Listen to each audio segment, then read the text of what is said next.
They tell me in 1920 women got the right to vote. I tell them my black limbs dipped in memory recall something different. They tell me I should worship the white suffragettes for what they have done, but my brown skin remembers how indigenous ancestors already birthed democracies with their evolutions long before white folk ever stepped foot on this land.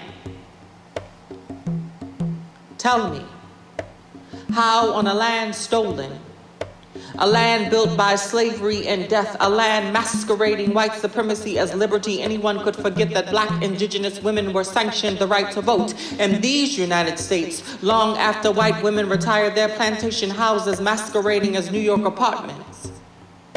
And that even after then, threat and terror white folk used as ambassador, burning down black buildings, propping up monuments to colonists and white supremacists, and lit the world aflame again and again to warm the bed of white supremacy. Do you ever think a white woman who enjoyed believing herself superior to black indigenous women ever believed they were worthy of sitting at the same table as she? They tell me, go slow, for progress cannot be rushed. My laughter clothed in irony reminds them that the scream against injustice was one often leveraged with riot and revolution. That protest needed protest in order to birth what little freedom she could.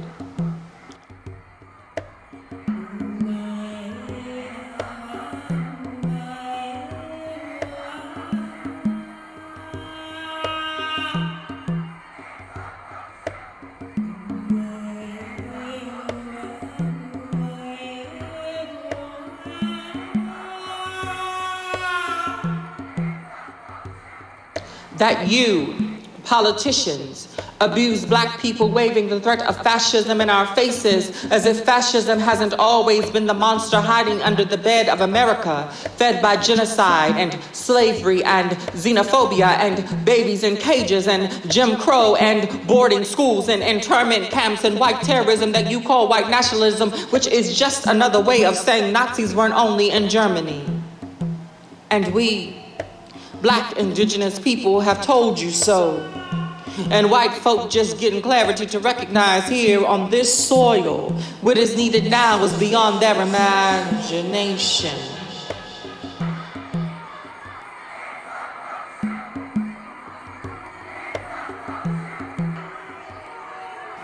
"47% of white women voted for Hitler in 2016. 47% of white women voted for a bully, a murderer, a terrorist in 2016. 47% of white women voted for a creature who would sooner burn the world to nothingness than admit he was wrong.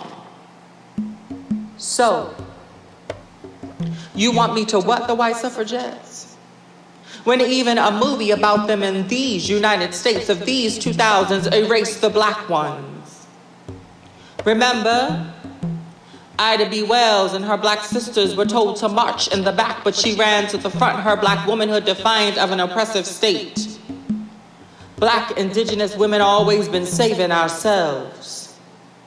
Ancestors, elders, mothers, my sisters, my kin fought for me to have the right to vote long before white women left their plantation houses for the big city. And now, here we are. I told you white supremacy was real. You told me Obama is president. I told you that they are killing people in the streets. You told me it's better than 1619. I told you what was needed, and you told me that somehow I could vote my pain away, that I could vote white supremacy away, that I could vote fascism away, and I have been voting and asking and demanding and remembering, and now, on this cusp of destruction or detour towards something better, my heart pounds for what choice do we have if this be a hostage negotiation? Voting is harm reduction. I will cast my vote hoping to buy us time, for is time not better than the end of us all? Voting as harm reduction. Casting a vote and hoping for what is best. Voting as harm reduction. Is that even worthy of praise? And I look to you, hearing you smile, showing me teeth of testimonies drowned in rivers of forget, thinking your grin is pleasant. It is not. And you say, yes, the country is a mess, has been a mess. You are voting to save us all. This is your country. But what country is that? And so I look at you and offer a smile of bitterness, and my lips part saying, but you, yes, you, who waves fear and shame before me, pretending it be a white flag, you, tell me, what will you do when this is all done, when I have given you your candidate? What will you do for me and my sisters, me and my brothers, me and my siblings, me and my family, me and my friends? What will you do when limbs soaked in memory, remembering all of what you have done? You beg, you plead, you shame, you scream for this precious thing, for this vote. And what will you do for it? If I give you the vote, will you give your life for Black liberation? For the cause of indigenous sovereignty, will you? If I give you my vote, this thing that you say is so precious, will you think fighting for me is worthy? Will you do it? If I give you my vote, will you love me when the sun rises on the day after and I tell you, don't you remember what you promised me? And do not say it takes time.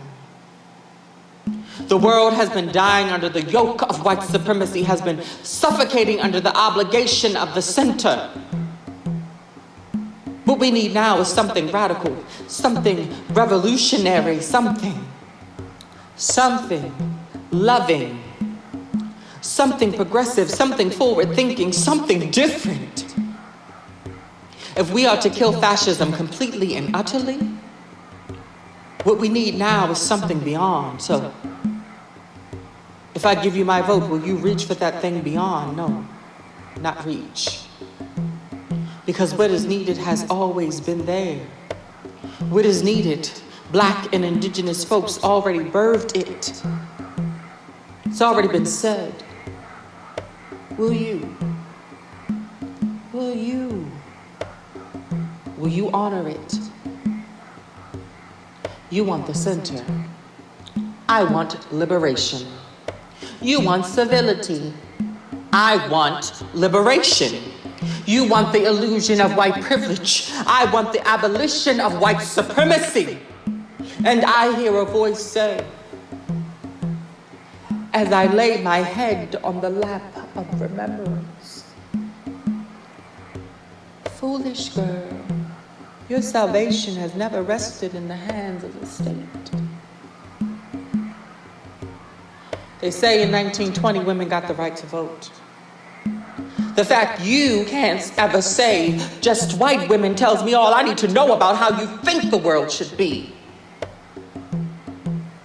And tell me, how on land stolen, land built by slavery and genocide, land masquerading white supremacy as liberty, anyone could forget that Black and indigenous women were sanctioned the right to vote in these United States long after white women retired their plantation houses masquerading as New York apartments. They say in 1920 women got the right to vote. I tell them my Black limbs dipped in memory recall something different.